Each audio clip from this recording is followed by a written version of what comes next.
It's one of golf's biggest reoccurring questions in the modern technology age. Should you go GPS systems, or should you go more the traditional rangefinder where you zap laser finders, or should you go both? So let's go GPS to kick us off. Loads of great systems, from SkyCaddie to ShotScope to Garmin and other ones. What GPS is going to do, it's going to allow you to have a very quick overview, if you want, of what you've got in front of you.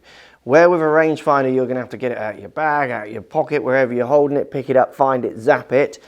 A rangefinder system, a GPS system, let's say something like the LX5, which sits on your wrist here. ShotScope make a GPS system. They have their watch, but they also have these and other, and the Garmin watch, those kind of ideas. They're on your person, and you can simply just like turn your wrist, look at it, and it'll give you front, middle and back, and others might give you more in-depth review. So very quick, very easy.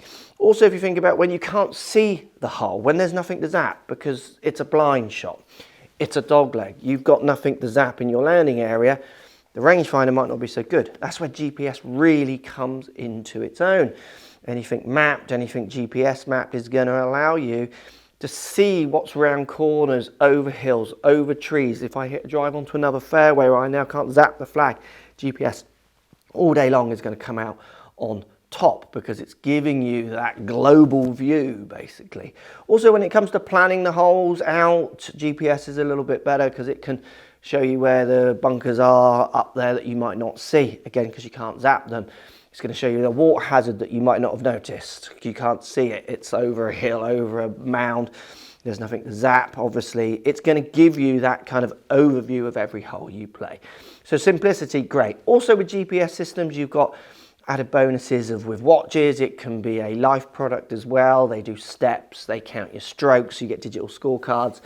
GPS systems might collect stats as well. ShotScope, SkyCaddie, I'm sure Garmin does as well, but ShotScope being a leader in stat collection. So if you want to improve your game, work out how far each club is going, it's going to store that data in the device that you can use on mobile apps and other things to work out where your golf is going right and going wrong. Now, when it comes to rangefinders, the advantage is I can get an exact yardage. With slope, those ideas as well. So I can zap an exact target, the front of the bunker, the back of the bunker, a tree, a hump in the distance. So how far is that hump away, say on a par 4? Okay, that hump's 300 yards away, so I can just hit my ball on that line and I'm not going to run out of fairway. Obviously, you can do that on GPS as well, but you can get an exact sloped reading with a rangefinder. You can get exact readings to the pin, again, uphill and downhill, those kind of ideas. So rangefinders are really good out there for people who want those exact yardages, because remember, GPS is only going to be accurate within a certain degree. It's accurate enough for most golfers out there, but if you want that exact yardage, this is where the rangefinders really come into their own. The actual best combination, I think, is to have both. I use a system that has both, so I have these systems on my bag. I have a GPS unit often on my watch, and then I have a rangefinder in my bag as well. So in and around, there'll be situations where the GPS just excels, and there'll be those situations where the rangefinder really plays through as the best option. What you'll tend to find, I think you'll see better players going a little bit more in the rangefinder because they want those exact options. Often the average golfer and the casual golfer goes a little bit more GPS because front, middle and back is often enough for them and they just want something simplistic.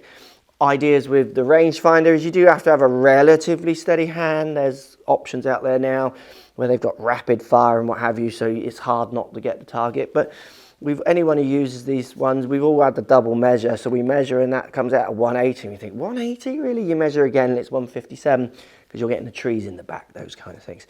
That won't happen with GPS. I think the best combination is both. If you're really serious about your golf, if you're the casual golfer, you want to collect stats, you're going to go much more towards GPS. If you're the serious golfer who wants those exact yardages every time to the pin, then you're definitely going to have a rangefinder in your pocket. It's horses for courses. I think they both serve a really good purpose out there on the golf course. It's much more to do with how serious you want to take it or how casual you want to be with a front, middle and back and get out there and enjoy yourself.